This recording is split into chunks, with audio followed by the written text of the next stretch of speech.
করবেন। আপনারা বলছেন দ্রুত ইলেকশন দেন। ইলেকশন দিলে এই যে বাজার, এই যে ঘাট, এক ভাই বলছিলেন সেই গলাচিপার 10 মিনিট আসনের বিভিন্ন জায়গায় তারা চাঁদাবাজি দাঙ্গাবাজি করছে। এই বিএনপির নেতা কর্মীরা, প্রশাসন কি করছে? আঙুল চুষছে। তারা এই প্রশাসন যখন সঠিকভাবে ফাংশন করতে পারছে না, এই প্রশাসনের আন্ডারে কিভাবে জাতীয় নির্বাচন হয়? আমরা স্পষ্ট বলে দিতে চাই, এই প্রশাসনকে সংস্কার করে লাগে। যত সময় লাগে বাংলাদেশের জনগণ দিব। এই প্রশাসনের সংস্কার শেষে এই দেশে এখন আমরা নির্বাচন চাই, তার আগে কোনো নির্বাচন নয়। সুতরাং ভণ্ডামি আলোক করছেন। অধিকার পরিষদের নেতা কর্মীদেরকে যদি আপনারা মনে করেন যে এরা ভদ্র সভ্য, এদেরকে মানলে তো কিছু হয় না, এটা শুধু মার খাবে আর মার খাবে, সেই সময় কিন্তু শেষ হয়ে গেছে। মনে রাখবেন, ঈদ মানলে কিন্তু পাক্কালে খেতে হয়। স্পষ্ট ভাষায় বলতে চাই, নির্বাচনে কারা জয়লাভ করবে সেটার দায়িত্ব জনগণের উপরে। বাংলাদেশের ইতিহাসে 3টা নির্বাচনে 50%-এর উপরে সম্ভবত ভোট পেয়েছে।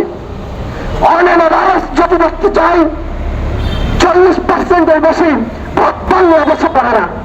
সুতরাং শুধুমাত্র এই 40%-এর ভিতরে আপনারা দেখে থাকবেন অনেকে দখল দায়িত্ব হয়ে তারপরে ওই কেন্দ্রগুলো দখল করে নেয়। এরকম ভোটের সংখ্যা অনেক, ফেক ভোটারের সংখ্যা অনেক। শুধু যদি ওই 40%-কে বাদ দেন, বাকি 60% মানুষ কিন্তু এদেশের সাধারণ জনগণ। আওয়ামী লীগকে যেভাবে খেপিয়েছে, সেই সময় থেকে যদি শিক্ষা না নেন, আওয়ামী লীগের মতো লঙ্গির কাছারে ধরে কিন্তু পালাইয়া কুল পাইবেন না। সবশেষে আমি একটা কথা বলতে চাই, নুরুল হক নূর মানে শুধু একটা আসন নয়। নুরুল হক নূর বাংলাদেশপন্থী, বাংলাদেশের জনমানুষের সর্বোচ্চ জনপ্রিয় নেতাতে পরিণত হয়েছে। আমরা বিগত দিনে এই ভারতপন্থী মার্কিনপন্থীদের রাজনীতি দেখেছি। নুরুল হক নূর এই অধিকার পরিষদের নেতা কর্মীরা আমাদেরকে শিখিয়েছে, আমরা কোন ভারতপন্থীর রাজনীতি করি না, কোন পাকিস্তানপন্থীর রাজনীতি করি না, কোন মার্কিনপন্থীর রাজনীতি করি না, আমরা বাংলাদেশপন্থীর রাজনীতি করি। সবশেষে বলতে চাই, এই যে নূর ভাই সহ সেখানকার স্থানীয় নেতৃবৃন্দের উপরে যে হামলা হচ্ছে, প্রশাসনকে দ্রুত তাদেরকে আইনের ব্যবস্থা আনতে হবে।